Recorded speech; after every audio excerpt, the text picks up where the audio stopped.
నంద్యాలలో బీజేపీ జిల్లా అధ్యక్షురాలు బైరెడ్డి శబరి జిల్లా కార్యాలయాన్ని ప్రారంభించారు.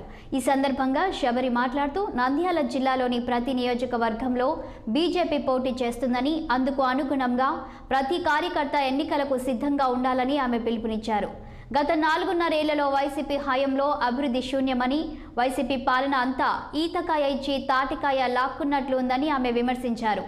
జిల్లాలో వైసీపీ నాయకులు దోచుకోవడం తప్ప చేసిన అభివృద్ధి ఏమీ లేదని శబరి ఆరోపించారు. రాబోయే ఎన్నికలలో ప్రజలు ఆలోచించి ఓట్లు వేయవలసిందిగా భారతీయ జనతా పార్టీకి అధికారం ఇచ్చి అభివృద్ధి శ్రీకారం చుట్టాలని ఆమె కోరారు.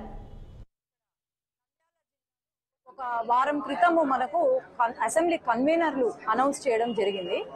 అందులో భాగంగా మన నంద్యాల అసెంబ్లీ ముందుగా అభిరుచి మధు గారికి, అసెంబ్లీ కన్వీనర్ అయిన అభిరుచి మధు గారికి శుభాకాంక్షలు తెలుపుతూ ఈరోజు ఆయన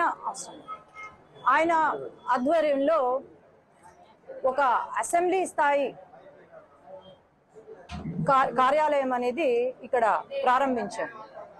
నేను జిల్లా అధ్యక్షురాలు అయిన తర్వాత, భారతీయ జనతా పార్టీ జిల్లా అధ్యక్షురాలు అయిన తర్వాత కంప్లీట్ జిల్లా కమిటీ, ఒక జంబో కమిటీ ఏర్పాటు చేసుకున్నాము. అలాగే మోర్చా కమిటీలు ఫుల్ఫిల్ అయ్యాయి. అందులో భాగంగా 37 మండలాలు ఉంటే 36 మండలాలు మండల కమిటీ కంప్లీట్ చేసేసుకున్నాం. ఇప్పుడు మేము అందరం కలిసి, ఇక్కడ ముఖ్య నాయకులు ఉన్నారు, మా ఇన్ఛార్జ్ గారు పోతుగుంట రమేష్ నాయుడు